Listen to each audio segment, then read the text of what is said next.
Let's begin with aggregate demand. It's the first component of aggregate demand, aggregate supply analysis.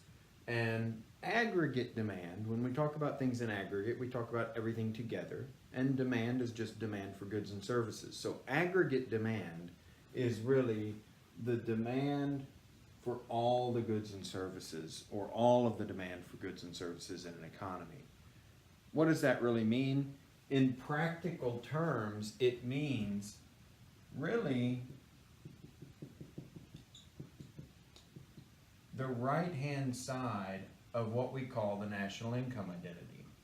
The national income identity is sort of like supply and demand anyway. This is everything produced in your economy, the natural production, GDP, and this is the demand for all of the stuff in your economy. This includes all of the local or domestic demand, and this reflects all of the international demand for your goods and services, right? Our exports are just things that are demanded from us from other countries. Therefore, it's demand overseas for our goods and services. Now, aggregate demand is really all of this stuff, but it's also the things that affect some of these things, okay? So for example, aggregate demand would be all of the demand for all of these things.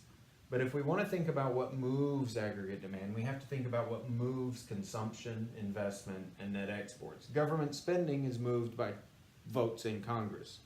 So it's what we call an exogenous variable. These are the three that are really affected by other variables in the economy. In particular, the other things moving aggregate demand are going to be taxes, which we'll call T. In particular, if you think about it, an increase in taxes is going to cause a decrease in consumption because you have more taxes that you pay, you have less money to use for consumption, or if the tax is on the good you're consuming, like a gasoline tax, you might consume less gasoline. So higher taxes tends to lower consumption. Similarly, higher taxes tends to lower investment, right? If you tax my investment opportunities, I earn less profit, I invest less, and also if you raise my taxes, I have less money to invest, and therefore investment declines. Or firms have less money to invest in their own businesses and investment declines. It turns out that taxes can also lead or they can also affect net exports. Okay, we're not going to get into that now, but it could lead to a decline in net exports. Another thing that affects consumption, investment, and net exports would be the interest rate. In general, we think of I as the nominal interest rate.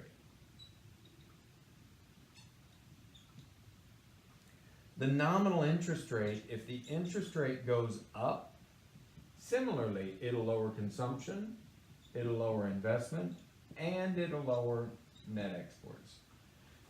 When the Fed raises interest rates, my credit card becomes more expensive. It's more expensive to buy a car, buy a durable good, buy a house. All of the interest rate hikes will lower consumption. Similar reasons it'll lower investment. So a firm investing in its own business needs to borrow money, so higher interest rates makes that more expensive.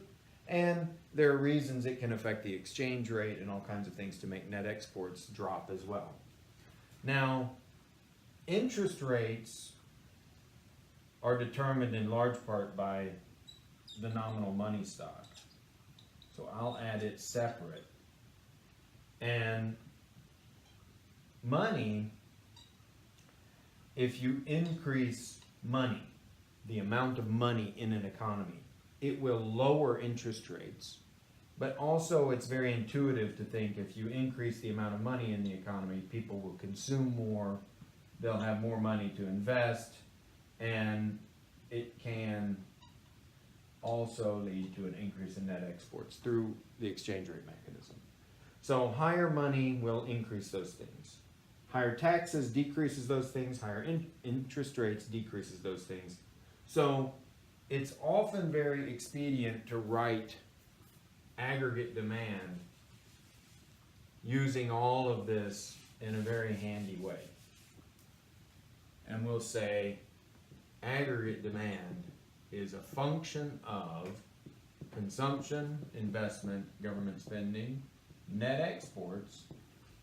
Then you also have money, taxes, and interest rates.